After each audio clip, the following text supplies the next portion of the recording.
Leading with Culture is brought to you by Maslow Leadership. Visit maslowleadership.com.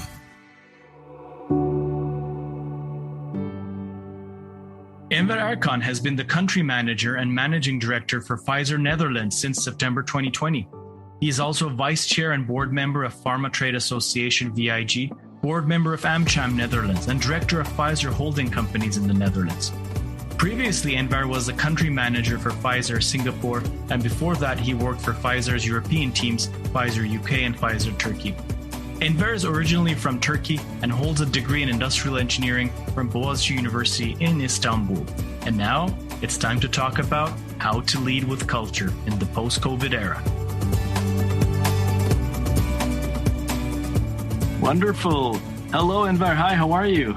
I'm very good. I'm very good, Tim. How about yourself? I'm good. Very good. Thank you. Well, as you know, it's 11 p.m. on the West Coast, North America. So I'm getting ready to end my day, whereas it's a fresh day for you, 8 a.m. in the continent Europe in the Netherlands, right? Yes, absolutely. Yes. And thanks for flexibility, Tim. Really appreciate it. You keep me fresh. Promise to keep the energy high. Wonderful. I'm sure, and I look forward to it. So as we start, Enver, I just want to also mention everyone that obviously to mention our previous relationship as well. We're friends from university, and I've been following your story as a friend, as a colleague, and watching how you've progressed in a multinational corporation. And for our listeners, just a quick overview, how you started your career as an account manager, moved into brand manager, senior brand manager, director, senior director, country manager, and the managing director. So all these wonderful steps over the last 20 years and across different countries and cultures as well. You worked in Turkey, UK, and Singapore, and the Netherlands. Is that correct? Did I miss anything? No, that's all correct. Wonderful. Well, as a starting question, actually, I'd like to ask you your thoughts and experience on cross-cultural leadership. Like, what has been some success ideas on your end in terms of managing all the different people from different cultures in your last 20 years? Sure. Thanks, Tim. Yeah, absolutely. I think we can talk all night if you want on this topic. But let me share some perspective. And first, before I start, I just want to really thank you also for inviting me to this. I think this is a great dialogue, and I'm sure as much as I'm sharing, this dialogue also will help me to pick up certain things from you also, Tim. So yeah, I mean, looking at my career, you're right. I worked in different countries and different setups and different cultures. So I have to say it has been a journey, and I can't really say I learned everything, Tim, because I believe learning never stops, better never stops. And if you ever say as a leader, oh, I'm done now, you are wrong. And that means, that's the important test. So even, Netherlands, and tomorrow maybe I go somewhere else, I will keep learning, because I believe that there is always something to be learned from every culture, from every individual, actually, you interact with day to day, because we are never perfect. So looking into my experiences, probably the most difficult for me was the UK, but not just because it's UK, because it's my first move. That's my message. The first time you get out of your country, it's the first time you realize you have to adapt, you have to change. It is you trying to integrate to different culture, different organization. Then it should be you who should really adapt a new skill set. And doing something as the first time makes it also difficult, because in a way, you don't know certain things, but also you don't know what you don't know. So that makes it even more difficult, because you operate in a certain behavioral state. For example, if I give an example, in Turkey, spontaneity, picking up the phone, hey, let's go for lunch, let's have this meeting, or walking down the stairs and, popping up someone's desk to have a business conversation is how you operate, and is accepted. When I look back, this is a long time ago, but I still remember first time in UK, I was trying to do that, and people looking at me, like the eyebrows are being raised and a different face. I'm thinking, oh, I did something wrong maybe. And I try to go second time with a more smiley, but the reaction hasn't changed. So it took me some time, even such a simple thing as in UK, you need to schedule your things. People's time is precious. They're happy to give you time, but they're not so much open to that spontaneous culture. And I just didn't know this thing. For example, is a very basic thing, how you connect with people. And also you recognize that to connect with people, maybe going for a drink at the end of the work is the most important social thing you need to eat in the UK. But in other countries, maybe it's having a coffee during lunchtime. So I'm giving these very simple, basic things as an example because UK was the most difficult. And then after I moved to UK to Asia, I kind of knew that I have to go through this experience again. And now from Singapore to Netherlands, having two previous experiences, made it also even much more easier. I'm not saying it's easy. It just becomes easier because you're becoming much more flexible, much more versatile, much more adaptable. And I think you kind of, I think as an individual, you grow and your professional and personal growth helps you better navigate different cultures, but also in a way, do it in a way it is still you. Because I think it's also important to underscore, you should be still you. It is who you are. It's your identity. It's say as is. But how you articulate it, how you connect with people, you have to also adapt to the new realities of where you live. Yes, well, very well said. And I appreciate you demonstrating the lifelong learning and the curiosity to learn about cultures, national cultures. And as you know well, in my experience, although shorter than yours, but while I work at Procter & Gamble and at Intel, I had to be chancellor part of the EMEA region, Europe, Middle East, and Africa, and hence had a chance to work across many different national cultures as well. And it was a learning process to understand, but it brings you a sense of awareness and over the years you create empathy as well. And I want to shift gears, which is that was a great introduction because our topic today is not on national cultures, but organizational culture and workplace culture. And what I experienced that multinational corporations, they don't become multinational by chance. It's that they build a great workplace culture and they can actually cut across the world and the globe and build a culture that in a way kind of connects or works together with different national cultures. So what has been your observation on maybe Pfizer's culture, on kind of what helped you enable to work across all the cultures? What's that meta culture that kind of can bridge it all? Sure. No, great question, Tim. So I guess, in a big multinational company like Pfizer or similar different companies where you have affiliates in each country, the way you operate is, you're right, you have a global culture, you have a global identity. At the same time, you have to adapt yourself to each country you are domiciled in, because in a way, you need to keep that the overriding umbrella culture there, so everyone operates in that same umbrella. But at the same time, you should also adapt yourself to the local needs of your customers, your stakeholders, and the society you serve. But as I can say that from my Pfizer experience, I work at different places, but wherever I have been, I always felt that I'm still part of Pfizer. Okay, I'm working for Pfizer. But at the same time, I also felt that, oh gosh, it's a fresh start, because there are also differences in how we operate in the local culture. So, and I think it's also the right thing. You need to find that sweet spot. I think how we keep going is, I think here leaders play a critical role.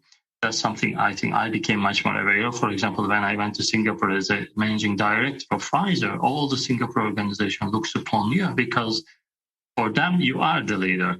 But you know that your HQ is actually New York, and you have a global organization. And in a way, sometimes what the local organization hears from New York and our CEO and the executive leadership, they hear it, but it doesn't necessarily always resonate with the reality down in the field in Singapore. As a leader in Singapore, I see my job is also like a translator, almost like, yes, there's a global picture, but I have to also able to help the organization understand what does it mean for us, and how what we are doing in Singapore is connected to the global purpose or the global culture. I think you have a critical role because people look upon you. I think particularly if you are managing a local organization, hence your job is important, because you need to reinforce the global values, global cultures we have, but you need to also able to put it in context of how does it look like in our Singapore context. It's the same thing I do here in Netherlands too. How does it look like in the Dutch context? Because I think it's very normal in a big organization. In Pfizer, we have 80,000 people, there's always some filtering going on, and there has to be some hierarchy, because how are you going to otherwise manage 80,000 people, and how are you going to ensure everyone actually feels the purpose of the company in their hearts? I think that's what I think as a leader, our job is to make it human, tell stories, give examples, or recognize when you observe the behavior, which is actually demonstrating of what we are speaking at a global level in our cultural values. You have to recognize it publicly, openly. And I think it creates energy, it creates momentum, and it creates that buzz that people really see and understand what is actually being meant when we talk about this culture. You have to make it really real for organization, because otherwise it just becomes, words on a wall or quotes on a wall. But how are you going to ensure this culture is something people feel, they feel part of it? So that's what I believe the storytelling, recognition, rewarding is very important, and making it ultimately human. Oh, wow. You're giving me so much to comment on Comment Bank as well, Enver. So and there are some different perspectives and models and ways of framing it, of course. But in one of them, it talks about how strategy brings the logic and culture brings the feeling, emotional side. And they're two sides of the coin. They work together.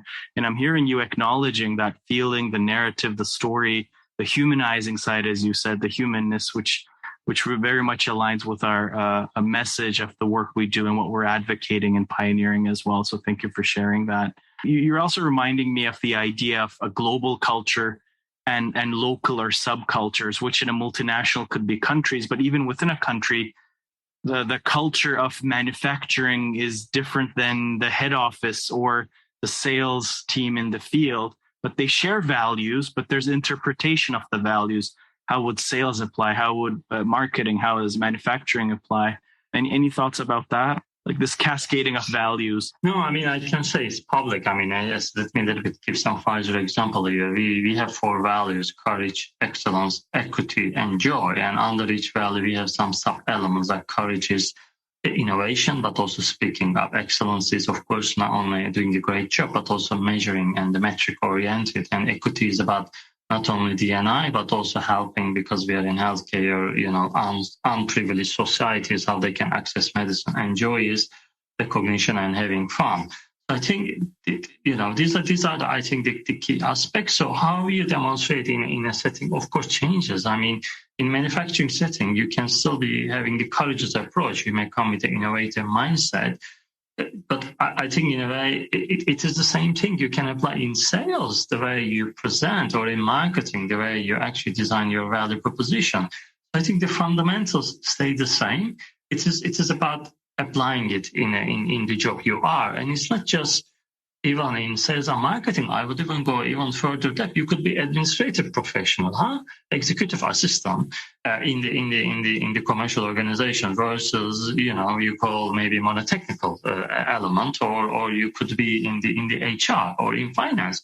So they are all in the HQ, but I think their function responsibility is very different. I also want everybody to feel it in their hearts, in their minds, how our culture is about and how you should live our culture. So I think in a way, we talk about it a lot. That's also, I think, important to share that you need to create space to talk about culture, because if you don't talk about it, you're creating a void, and actually people feel the void with their assumptions. I think as a leader, it's sometimes, that has been my learnings, maybe more recent. Sometimes I'm thinking, we talk about it. I assume people quite aware of it, but I'm realizing when I stop talking about it or talk less about it, then you a little bit leave it to its own devices. And I think you should always continue to repeat. Repetition is a very important thing. You have to repeat maybe 40 times, maybe 1,000 times, because it just helps, because you continue to talk about it. You continue while we are doing this, reminding people of our purpose. And we have to continue to give these examples, because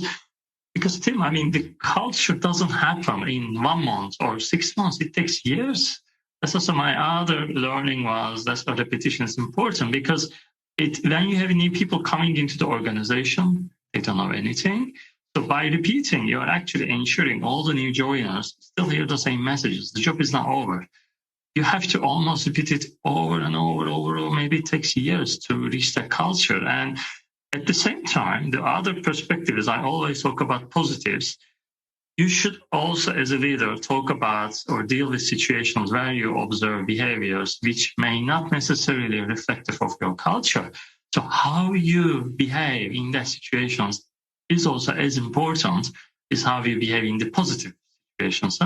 So you should really find a way to communicate that those behaviors are not okay, are not tolerated, if you ever spot that behavior. Because one, negative thing might poison, so to speak, the entire positive things. Do you see what I mean? So I think that's also important, that you have to be very vigilant. And you're kind of summarizing some of our leadership development programs and some of the best practices. And I'm just going to iterate in different words what you just said. So number one, you mentioned the leader's role as broadcasting the vision, the purpose, the culture. There's this constant broadcasting. The moment you stop broadcasting, and then number two, gossip starts. Gossip happens when there's lack of communication, clarity. And I see that it's like a form of corporate cancer. It spreads.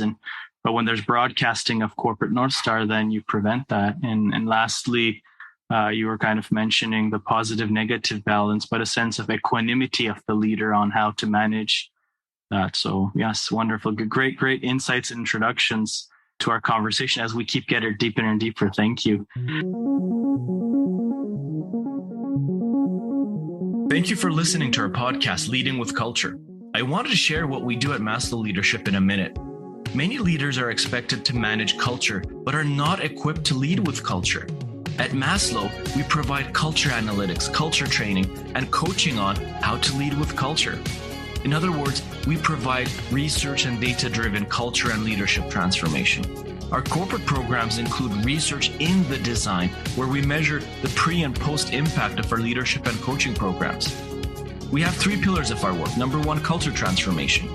Our research on the changing employee needs in the post-COVID era created a brand new approach called culture actualization. The employee engagement measures and systems we're currently using were designed 10 to 20 years before and are not capturing the needs of this post-COVID era. Leadership development. Leading with Culture and Leader as a Coach are our signature programs helping leaders on this next chapter. Number 3, coaching. We develop large-scale corporate coaching programs and offer ICF-accredited coach certifications. Reach out to us to get more information at maslowleadership.com.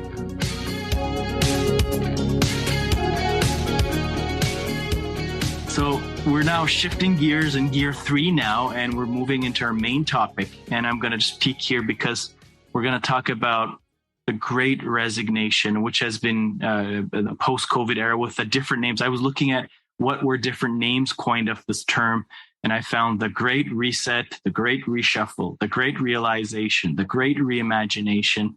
And just to summarize, in USA, for the past 14 months, there's been 4 million people voluntarily leaving their jobs while they have mortgages, credit cards, just because they didn't want to work for that leader or that culture for that company anymore. We see this in Canada as well. Several of the companies we work with, we hear 20 to 30% employee shortages, turnovers, and this is something big in North America. First of all, how is this reach? Like, what's happening in Europe continent overall, in your opinion, your observation? Sure. I think maybe we observe it, but we see pockets of it, Tim. I don't think it is as big as in US, in continental Europe. But I think we see pockets of it, and that's what I think it really demonstrates why having a good culture and creating an amazing workplace to be in is important, because you shouldn't take your employees granted, You should really create a good environment where they can reach their full potential, or they are actually having a very good environment. They are working with their colleagues with very collegial environment. You have to keep an eye on. But I can give an example. For example, what's happening in the Schiphol airport in Netherlands, which is on the news here in the Netherlands very recently, because during the COVID times, the airport let go of a lot of people, particularly baggage handlers or security personnel. And now after COVID, the travel comes up, and now they are struggling to find people who is willing to do these jobs, because people decided, okay, that's not the job I want to do, because baggage handling, maybe you need to get up very early, or security, you need to go to bed very late. And people saying that, okay, that's not a job I'm willing to do now because, okay, I enjoy what I now actually find out after the pandemic. So I think then, all of a sudden, the Schiphol Airport management realizing, okay, we have to create a different environment, much more attractive conditions for these jobs, because otherwise we weren't able to have people doing such critical jobs. And it impacts the whole customer experience and the airport basically run the business.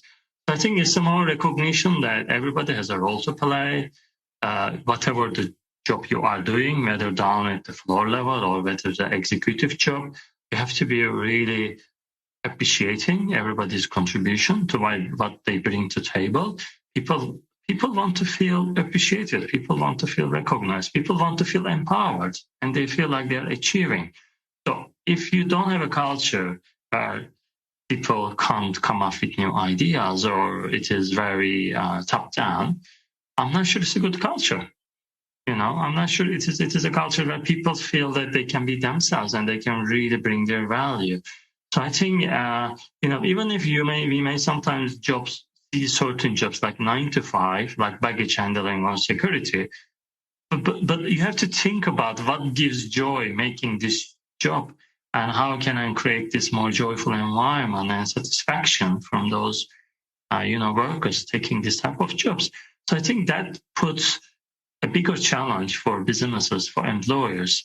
So in a way, as Pfizer or maybe at a highly educated, industries like pharmaceutical or scientific, maybe we don't really see it that much because we always have a good culture. We have very highly educated people and we have a good culture. We haven't really seen this great resignation. But when it comes to looking into broader industries, you have to ask yourself, what type of culture I have? Is this culture really people, maybe the question, Tim, here is, are people working for me because they want to get some paycheck and pay their mortgage? Or do people really work for me because they enjoy working this job and enjoy the colleagues they work with? What's the question? And I think if you really ask the question, you will need the honest answer. And, in your company, I think every executive might know if they really ask people, they will know the answer. And I think depending on that answer, you should really think about, is it the culture that I want to have in my company? And really ask yourself, all right, where I want to take this company. And I think it's also, Tim, I think it's also important, I believe, as an employer business, you need to be transparent about your culture because the employee has a choice. The more you are transparent about what you expect, what type of culture you want to have in this organization, that will also make it clear who will be with you in this journey. It's okay if some people choose not to be with the journey, but then you bring maybe new people, but you build that culture. So I think sometimes the organization is also making a mistake by not transparent about the culture they want to create. Then it just becomes, if you don't communicate, it just becomes what people make out of it. So that's I think something I observe with all this, the talk going on, great resignation, that there is more focus on the culture and it's about, okay, what type of a workplace is this? And I think those questions are good questions because that will ultimately make us better, I believe, collectively. Very well said. And I think what happens is that I'm noticing that some organizations and leaders see being people-focused and performance-focused as two opposite ends. They're like, we're either or. But actually, the great workplaces that bring that joy acknowledge that it's not an either or, it's a both and. And actually, you can think, again, as consultants, we love our 2x2s, right? So people focus high, low, performance focus high, low. And you can be in a quadrant of being both people and performance focused. Why is that an either or? And what's happening nowadays, it's even more acknowledged that if you want to build a high performing team, it actually passes through being people focused, as you just mentioned. Yeah. That's right, Tim. I mean, that's what I think. I fully agree. I mean, I believe that the most important asset a company has is people, not products, really, or not the services you provide. It is the people, because they ultimately make this commercialization of services or the products. And to reach that, the sweet spot of the people and the performance, you need to be, as a business, you need to be transparent about your culture, the behaviors you expect, the type of attitude and the people you want. And then I think you need to build the organization based on this culture and the values, and then performance will follow. Because how you design culture is also should reflect it. Because in certain businesses, maybe you are in the business of helping people, all right? So let's think about social businesses or healthcare businesses. In that businesses, you want people who have a passion for that job. If you hire the wrong people, whatever you do, you will face this conflict with the people and the performance. It's the same thing. Certain businesses are very, very performance focused, maybe because the margins are very low. It's a different type of a business. So here, maybe customer experience is so important. So you have to hire this type of people and build that culture. In different businesses, it's about the product quality rather than the service. Again, maybe you need to be a bit aggressive there. It's very much, differentiation. And then the culture and the people you want to build is different. Whatever the business, you have a business purpose. I don't think we always put a lot of focus when it comes to hiring processes. Competency and experience is important, but we also hire people based on their attitude. But that attitude is important, and their match to the culture is important because ultimately those people will make a difference, the performance. So having the right person at the right job is so important. In some aspect, with the great reset and great resignation, I don't see it everything is negative, Timur. It's okay. Individuals say, these are my competence experiences, but this is not the right job for me. Maybe there's another job for me. Fine. It's okay. It's good, I think, for both employer and employee. And then as an employer, you have an opportunity this time to hire the right person who is the right fit for this job. Huh? You have to think about it. And then if you struggle to find the right person for this job, then you have an issue. Then your conditions are not good. Then you have to think about maybe even your business model, if you can't find the right people. So in a way, I see it ultimately as a positive thing because I believe that the high performance comes with the high engagement, but it only happens if you have the right person at the right job with the right skill set and the right attitude. And that is like a big puzzle. And as a leader, you continuously need to work on this puzzle every time because there's always a business challenge. There's always some people growing, moving to new roles, their aspirations develop. So you have to continuously pay attention to this puzzle to make it always right. Is the always right person at the right job? Yes, hiring is definitely one of the gateways of culture. And when you don't hire the right people, it's a lot of interesting stories that comes afterwards to just turn things around. But yeah, hiring is one of the key gateways for sure. I think you've really summarized well what I love sharing as the competitive advantage of this post-COVID era. It's not products and services. Mostly it's people, culture, and technology. Now, if you bring the right people together, right culture, right technology, they will figure out the right solutions and products and services. But a lot of leaders are trying to understand and wrap their heads around, and that's what this whole podcast is about. What does it mean to lead with culture? And I love when I do the executive work with ELTs and SLTs, senior leadership teams, executive leadership teams, and I love probing into their understanding of culture. Now, quite a lot of them love quoting the Peter Drucker quote, culture eats strategy for breakfast, little giggle in the room. And then I ask, but how? What is it that you're doing? How do you lead with culture? And then I notice many of them turn into the CHRO or HR business leader in the room because they expect that him or her to answer. But the organizations that get this, they see that the leaders lead culture. It's not just HR's role. Well, what are your thoughts on the leader leading culture himself, herself? Yeah, look, I think, Tim, it is absolutely any leader's job is lead with culture, lead with purpose, lead with values. Because people like to see a person, a human being to connect with, to follow. You choose to follow the leaders because you believe in this person. And you need to really see the authentic person, the genuine person behind the boss or behind the manager. So I think that's for me, whatever language we use, leading with cultural values, etc., it is all about being authentic, listening, being curious, admitting when you have mistakes, being human, basically. Because people will be much more appreciative to see the real you, because managers, we are not perfect. And there's always a bit of a tendency to think that, the managers know all the answers. No, managers don't know all the answers. Manager's job is to create the best environment for the team to flourish. Manager's job is not to know all the answers to all the technical challenges and the questions. And I think when you show that humility, when you listen to people, then people choose to follow you. When they choose to follow you, then you can take them along the journey with you. And that will mean both not only the behaviors and the cultures and the values you want to build on, but also it will bring performance. Because everyone is aligned, everyone working in a very team setting, you create a team feeling, you create a team bonding.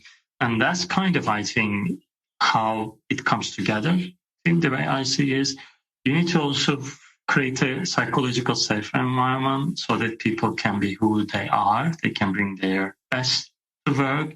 They feel included. They feel that their values are appreciated. They are being listened to. And they're also recognized for the good job they do. And I think your job is really paying attention. It is like, it's not any different than a sports team. You're going to win together. So, and we are operating as a team. Everyone is bringing a different strength. Everyone has a different role. Whatever sport you think, either football, American football, basketball, volleyball, a team sport, everyone has a different role, unique role, isn't it? But everyone knows whose role is what. And there's always a captain who actually may not be the best player, the captain of the team, but the captain role is creating this harmony and the team spirit in the team. That's what I think the leader's role is. It doesn't matter whether you're managing a first-line manager, managing 6 people, or whether you're a top leader managing leaders of the leaders. It's just the same. For me, it's just the same. It's just whether it's a Champions League or an amateur league, it's just the same, actually, the way you operate as a team. Music to my ears, Enver. And Enver, thank you for sharing. So how did you develop this perspective? How can leaders, managers, or so on, listeners who want to become managers, leaders, how do they cultivate that level of confidence and knowledge? I think experience, of course, helps. I wasn't having this level of maybe maturity or this level of I in the beginning of my professional career. I make mistakes. Making mistakes is a great way of learning. Don't be shy from making mistakes and admitting. Also, don't be shy from seeking help. If you don't know how I can go about this, have a mentor. Ask a more experienced person to tell his or her experiences, or whatever situation you're in, have a coach or a mentor and ask his or her opinion in this situation. What can I do? Because maybe you are not aware of all the possibilities or all the options available to you because maybe you don't have enough experience. I think that helped me a lot. Seeking feedback is very powerful. Do regular 360 feedback. Listen what others think of you and check in whether what you think of yourself is aligned with what others think of you. If there's a mismatch, here is your developmental plan. You need to focus on that mismatch. Why there's a mismatch? I think that might be a particularly good starting point. And also, you need to be ready to listen. To be able to develop, you need to listen to feedback. You need to be accepting that, I have things to learn. I'm not perfect. I guess, there are all different pathways available to me. And I'm still learning. I can't say I'm perfect leader. I make mistakes every day. I'm learning from that. But I hope that I'm also doing good things as well. It's also a match. So also try different things. Try new things in your life. It opens sometimes your perspective. Sometimes we live in a routine. Like, okay, there's home life, there's family, 9 to 5, you do your job, you're in a routine. Sometimes stop that routine, do something completely new. It may all of a sudden gives you a different, it takes you out of your routine and makes you pause for a minute and think. I think that's also another way of sometimes breaking the pattern. Thank you for listening to our podcast, Leading with Culture. I wanted to share what we do at Maslow Leadership in a minute. Many leaders are expected to manage culture, but are not equipped to lead with culture.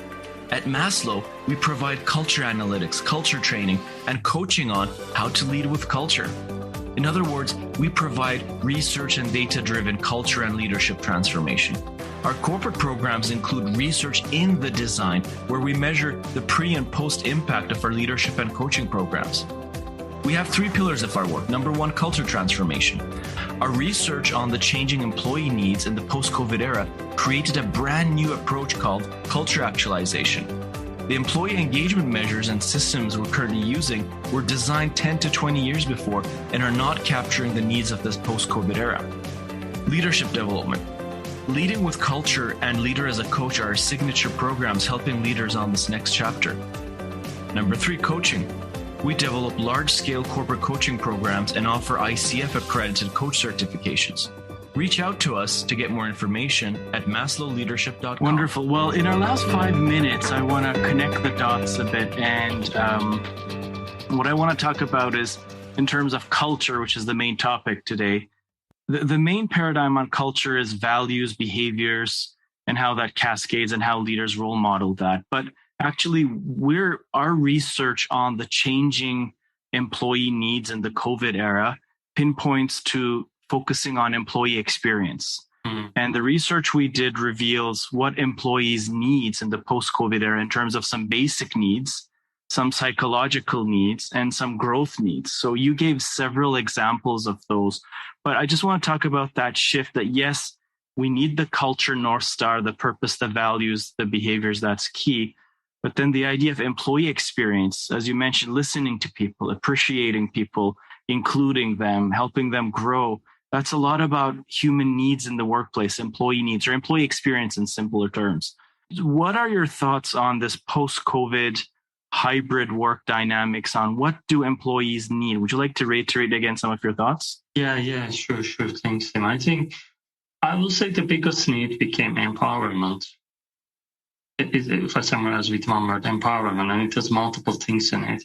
For example, they want to feel empowered to define their own schedule, not always going 5 days a week to office, able to have the flexibility to work from home, having control in your agenda. Maybe in the morning, you want to avoid the morning rush. You do a couple of calls in the morning, then you drive to office 10 a.m. and join the calls and then leave office around 3 p.m. to avoid taking the rush traffic and come home. Or maybe you work 4 days this week from office. The next week you work 4 days from home. I think they need that flexibility so that I have a better work-life balance. That's, I think, one thing, flexibility about the reader. That's also very basic and foundational thing. Second one is empowerment is, okay, tell me what I want to achieve as a goal, but leave the details to me. I think in this world, particularly work from home, you don't really see physically what your team is doing. You need to fully trust as a leader, as a manager. So then you have to really tell them the goals. Okay, our goal is achieving X. I leave it to you how to go about this. I'm here if you need my support and advice, but it's up to you. So then you are in full charge of your schedule, of your tactics and actions and strategies and the expectations you achieve this goal. How you do it is up to you really. And I think that gives a big satisfaction because I feel fully empowered to achieve the goals, work with the teams, of course, work with the people. At the same time, I feel like I have the full freedom how to go about it. But it needs full trusting. It needs full trust with the leader, with the teams, because, if you don't have a trust, you can't operate in an empowerment way. But that's, I think, the biggest human need I see at this point. And also, everybody recognize that. Everybody recognize we don't want to be losing time either commuting or losing time because we all need to talk. Actually, we can trust each other and I trust we will do these things. While we're doing that, that's what I think empowerment is important and trust is at the foundation of it. It is also important to remember the social aspect of us. So we give full empowerment, but I think as a leader, you should also create moments of team, bringing, a social moment as a team, whether at the offsite, whether at your office, where people exchange and share ideas. Technology is good, virtual is good, but we are all human beings, we are social beings. We also need this social connectivity.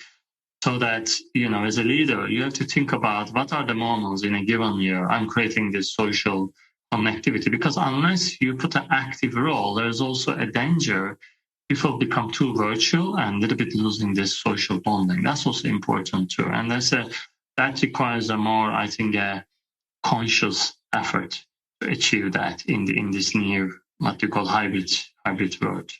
Exactly. And in our research, actually, in our third circle, which is the growth circle, the self-actualization works circle, we actually found empowering leadership to be one of the main pillars in our qualitative research.